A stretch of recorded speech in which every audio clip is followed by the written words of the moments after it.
everyone, and welcome to the Everything You Need to Run for Office webinar. We would like to begin with a quick introduction. I am Eliana Christopher from Taconic High School, and I am currently serving as the secondary president. My name is Shreya Thalvayapati. I'm from Hopkinton High School, and I serve as the secondary secretary. With us today is Andrea Leal, the Massachusetts State Officer Coordinator. As our terms in office come to an end, we are looking for our next team of state officers that will lead MABPA and take it to new heights. The state officer team consists of 6 secondary officers and 1 post-secondary officer. They represent the state organization at various conferences and meetings throughout the state and nation during their term of office. They are in charge of all meetings at the fall and state leadership conferences and have many roles at the National Leadership Conference. The team works together to develop a program of work and actively executes each of their goals. In addition, the president of each division will serve as a voting member of the State Board of Directors. Next, Ellie and I are going to talk about why we personally ran for state office. I'll start with my story first. At the beginning of my sophomore year of high school, I joined my school's BPA chapter entirely unsure of what to expect. But after my first state leadership conference, I was inexplicably drawn in. By that point, BPA had become almost a safe haven for me, a place where I could escape the routine of schoolwork and surround myself with friends who, for some odd reason, were incredibly excited about eating mediocre pizza at the Framingham Sheraton Hotel while developing projects that they were passionate about. I really do think that my love for my local Hopkinton chapter was one of the biggest reasons I ran for state office.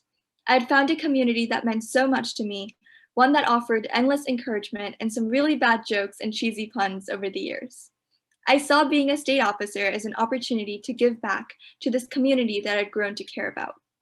Looking back, my last-minute decision to run for state office is one of the best I've ever made. Though almost everything this past year has been virtual, that hasn't taken away from my experience of being secretary. I've had some amazing opportunities, including hosting workshops at both the Fall Leadership Conference in November and our very own State Leadership Conference this coming March. I'm also so grateful for the friendships I've created with the other state officers.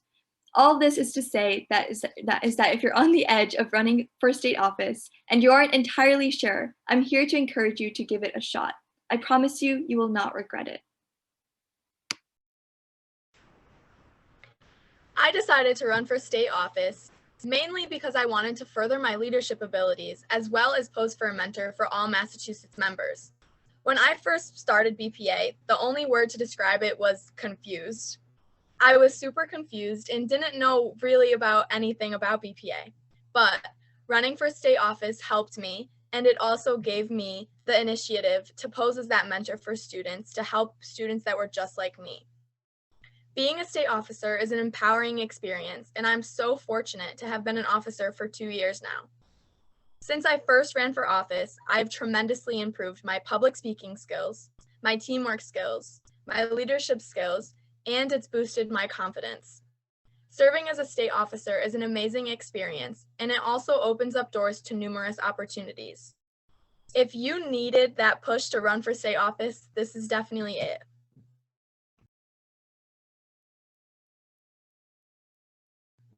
Now that we have discussed some of the responsibilities of an officer and why we ran for office, we want to prepare you for this year's virtual election. One important thing to note is that the screenshots included in tonight's presentation will reflect secondary application materials, but the process reflected will be the same for both divisions. We would also like to highlight that items included in the virtual state officer election handbook are applicable to both the secondary and post-secondary elections. All content in the virtual handbook does override the policies in both divisions' handbook. This handbook does not include all items in the original handbooks. It simply outlines what has changed this year due to the virtual nature of our conference.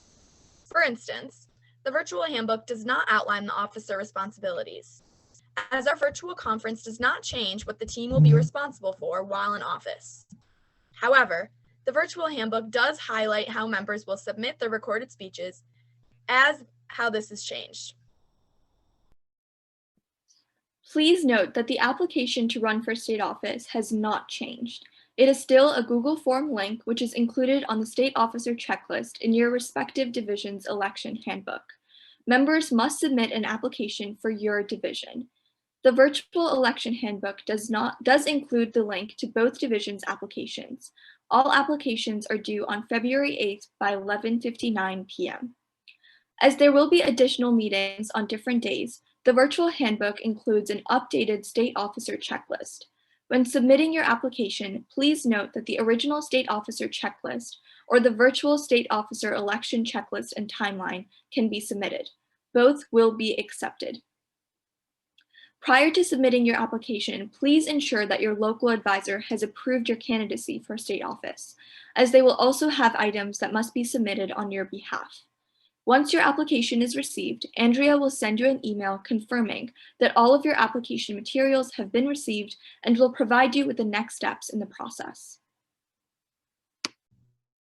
In this email, you will receive instructions on how to submit additional campaigning materials, including your speech and expense report, the State Merit Scholar Guide, your scheduled time to take the State Merit Scholar, the scheduled time for your interview, and an invitation to our candidate briefing meeting. We will be going over each of these items individually to further explain what is expected of candidates. After you receive the confirmation email, there are a few items that require immediate attention. The first is your candidate speech. Each candidate is allowed to record a 2-minute speech. All videos that exceed the 2-minute mark will be trimmed at this point. All traditional rules apply to the speech, including that the candidate cannot invite an audience response, ask a question, or state an office by name that they would be running for. As a reminder, all candidates are campaigning for general office. In addition, your video should only include simple cut and clip edits. No special effects are allowed. Your speech will be submitted via a special link, which will be sent to you in your candidate confirmation email. State officer candidates will have their speeches shared during the opening session. With this in mind, all speeches must be recorded in professional attire. We also recommend that you record your speech in a well-lit area with a plain background and minimum to no noise in the background. If you're using a virtual conferencing program like Zoom, please note that a virtual background is considered a special effect and would not be allowed. In addition to your pre-submitted speech, candidates should also submit a typed copy of their speech via email to Andrea. The next item that must be submitted after the application is your expense report. It is very possible not to have expenses this year, but all candidates must submit a report, even if it lists $0 expenditure. Both the written speech and the expense report should be signed by the candidate's advisor. If you're in a remote setting and cannot get your advisor's signature, please simply copy them on the email submission, and this will serve as their approval of your campaign materials. Both speeches and your expense report must all be submitted by Friday, February 12th, 2021 at 11:59 p.m. The next item that candidates are responsible for is taking the State Merit Scholar. The State Merit Scholar is not made available as an open event this year, but all candidates will be required to take this test. You will take this test while being proctored in a Zoom call. Candidates' videos must be on while taking the exam, with the screen shared throughout the duration of the exam. The Zoom link, as well as the date and time, will be provided in the candidate confirmation email. If the time does not work for you, as it conflicts with a competitive event or workshop, please respond to the email within 24 hours so that it can be rescheduled. All scores will be shared with the candidate interview committee. At this time, the Merit Scholar Guide has not been posted, but it will be posted by Friday. Lastly, the candidate briefing meeting is an open question and answer session for candidates to ask any campaign-related questions that they still may have after submitting their application. Candidates are not required to attend, but they are welcome to. The session will be held on Thursday, February 11th, 2021 at 7 p.m. Of course, candidates may also submit questions to Andrea via email at any point during the application or campaigning process. One other item that might be included in this email is an invitation to participate in our Torch Awards ceremony. Traditionally, the ceremony is held during the closing session, and the newly elected officers would participate in the ceremony with our current officers.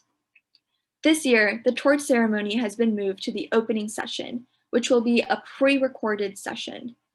The officer team has expressed interest in having this year's candidates participate in the ceremony. This decision will be made based on logistics after all candidate applications are submitted. If the candidates are invited to participate in the ceremony, they will be given the script that they should record in the candidate confirmation email. This recording should follow the same guidelines of the speech, including a well-lit area with a plain background and minimum noise. Submission instructions for the video will also be included and will have the same deadline of Friday, February 12th, 2021 at 11:59 p.m. There are specific changes in regards to campaigning this year. The first is that campaign managers are not allowed. In a virtual setting, we felt that there was not a clearly defined role for campaign managers, so we have decided to exclude them this year. Secondly, a landing page will go live at the conclusion of opening session. Each candidate will have a section that includes the candidate's name, chapter name, grade level, photo, statement of intent, and recorded speech, as submitted by the candidate. Candidates will not have access to update or customize the layout of the information on this page. In addition, at the conclusion of the session, candidates will be allowed to campaign on social media. All campaigning must end by Wednesday, March 10th, 2021 at 11:59 p.m. Eastern Time. As a means of campaigning, we encourage all candidates to utilize social media to share their platform with voting delegates. The campaigning period will begin at the conclusion of the opening session and will end on Wednesday, March 10th at 11:59 p.m. Please note the below guidelines apply for social media campaigning. Number 1, all campaigning must occur on Facebook, Instagram, or Twitter. Number 2, candidates must tag the appropriate MABPA social media account in all campaign-related posts. Number 3, campaigning can only occur in the form of a post or a comment on an original post. Videos included in the posts are permitted. Number 4, all stories, polls, highlight features on Instagram, question features also on Instagram, or direct messaging is prohibited. Number 5, if a direct message is received from a candidate, please use the provided response in the virtual handbook. Any other response will be prohibited. Number 6, candidates must campaign for general office and cannot state a specific office. Number 7, all campaigning should be in compliance with the MABPA social media policy, as stated in our Policies and Procedures Handbook, which can be found on mabpa.org. As any election process could expect, formal complaints may be filed by any member. They must be submitted via email to Andrea. If the grievance being filed is regarding a social media violation, a screenshot of the social media content must be included in the grievance email. Once the campaigning period comes to an end, voting may begin. Voting for secondary candidates will take place on Thursday, March 11th, 2021. All voting for state office will be done electronically through the Answer Right system. Voting delegates will be allowed to log into the system to vote from 8 a.m. until 9 p.m. Voting for the post-secondary division will take place during the post-secondary meeting. Voting will be administered through the Zoom poll functionally or on a blind vote. As part of the candidate confirmation email, all officer candidates will receive a meeting invite to participate in a virtual interview. All candidate interviews will take place on Friday, March 12th, 2021. Again, if this scheduled time does not work for you, please email Andrea within 24 hours so that it can be rescheduled. All candidates who are elected will be announced during the closing session of our SLC. All officer candidates will receive an email at the conclusion of the closing session. This email will state if the candidate was elected to the state officer team and if so, which office he or she has been recommended for, as announced during the closing session. This email will also include a Zoom meeting link for elected officers to meet the team and review their responsibilities as officers. The meeting is tentatively scheduled for Wednesday, March 17th at 7 p.m., but this is subject to change.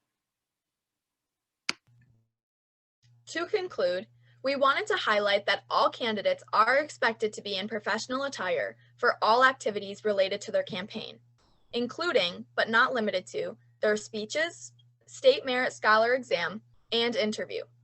On the screen, we have included important dates for your reference. Thank you all so much for attending tonight's webinar. We hope you have a better picture of this year's election procedures.